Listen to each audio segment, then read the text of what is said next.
Oh, well, hello there. Welcome back to Introduction to Cultural Anthropology film review. Today we're talking about The Axe Fight. The Axe Fight by Timothy Ash and Napoleon Chignon um, deals with the Yanomami in Venezuela. And we want to kind of think about this film in a little bit different way than we would traditional documentary films. Um, First and foremost, this film was not created for public release. Okay, this film was created specifically to be used in the classroom in anthropology classes, and it's more of um, sort of how these particular anthropologists conducted field work. And I think it's sort of important to look at this film in a couple of different ways. One, in context of at the moment, what they were trying to accomplish. And then also because of the fact that there is a lot of violence within this film, that sometimes when people see that violence within a film, they sometimes take it for granted that that is what that film really is all about. And that's really not the way that we should focus about certain cultures. The Yanomami have been portrayed as being one of the most violent cultures the world has ever seen. Um, and and a lot of that has been portrayed by um, filmmakers and anthropologists who go in there focusing on that violence. And I don't buy it. That there has been sort of like a prejudice put upon these people. So, not that some of it's not deserving, but not all of it, certainly. So let's talk about the film briefly. This film is sort of set up into four different segments. Um, we have the first segment, which is focused entirely on sort of the single take, right? They start the camera rolling, they see this conflict starting to take place, they start the camera and make their observations, and they just follow what's going on. And it's that single take, and you might equate it to sort of like cell phone footage today, right? Someone starts a fight, and then somebody whips out their phone and they start recording that fight. That's kind of what this experience was like. They were in place, they were going to be doing some filming, some interviews. This fight broke out, and so they recorded it and then used it as a means to better understand the conflict, and who the people were in that conflict, and what sort of set that conflict off. So, what they ended up doing was this first segment was that single take, where they followed all of the events without giving any sort of context, right? So you watch about, I think it's like 5, 6, 7 minutes worth of conflict taking place, what's going on, people fighting, people yelling, doing all that stuff. Then they stop the film and they go back and they start um, um, talking about the film, right? So at the very end of that first segment, they sort of give an explanation as to what set off the fight, what they had just heard, which is that there is some sort of conflict between um, a, a community group that had come in and were staying with this clan. They used to be there, then they had to move off because of this conflict. Then there was some sort of argument in the garden, some sort of incestuous relationship going on, and that's what started the fight. At the beginning of the next sort of clip, they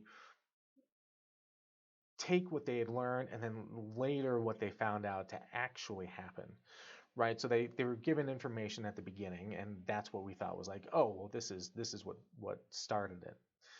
But after doing some digging and some interviews, they figured out that that wasn't actually the case, right? That this actual argument goes back a long ways, and that what they were hearing was hearsay and not actual factual events going on. This is really important to understand in science in general, right? We might hear something and say, oh, well, that's interesting. Is that the cause of this?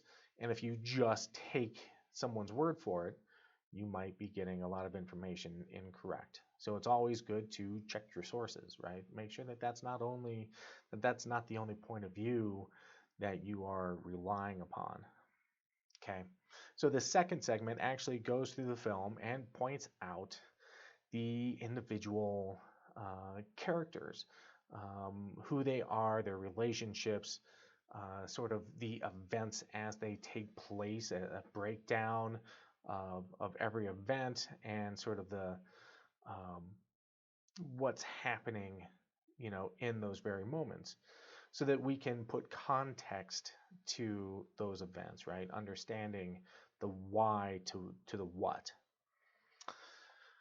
The next segment is really looking at sort of a kinship analysis between each of the major players in this film, breaking down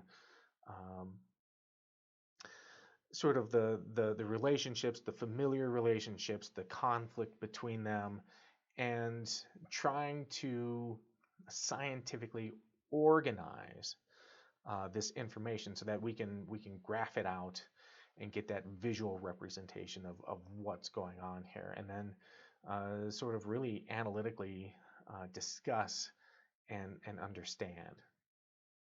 And then the final segment is about sort of how we, as the anthropologist, as the filmmaker, would edit this event taking place. Using the footage that was available, they took the footage and kind of cut it up into different pieces so that you could see that there was the verbal conflict between the women that were yelling back and forth, even though contextually that those actually took places at different parts in the film. But it makes more sense editing it that, oh, this is the conflict. It started here. This woman is yelling at this woman, and then this woman is yelling back, and then the conflict sort of goes from there. Now, right, timeline-wise, it's out of context. But for our visual senses, for understanding how the conflict takes place, for the editing purposes, that's how it's sometimes done, right? To give sort of that context. And that, again, is one of those things that you have to be wary of, is, when you're watching a clip of a newsreel, right? It's 10 seconds, it's 15 seconds of somebody saying this. Pay attention to context. What are you hearing? What are you not hearing? And that is really important. Is, sometimes, you're given just a clip and there might be more to it, right? So I think this film is sort of, creating this understanding of this particular event that took place, this axe fight, and then breaking it down to understand how this event was triggered, right? How this fight broke out, what was leading up to it, and why it's important to understand those things, not just, watch it because, oh, it's a fight and there's lots of fights that happen, right? But what are the underlying reasons for it? So the film itself is relatively short, but I think it's a fantastic film, specifically designed for the anthropologist or sociologist, any of the humanities, in looking at conflict and trying to understand, why that conflict might be taking place, to help us have a better understanding as to why, like what's happening and why is it taking place this way. Okay, that's it. We will continue on with the film series. And hopefully you guys are getting some context to the films that might help you better understand what's happening in this film. Okay, we'll see you next time.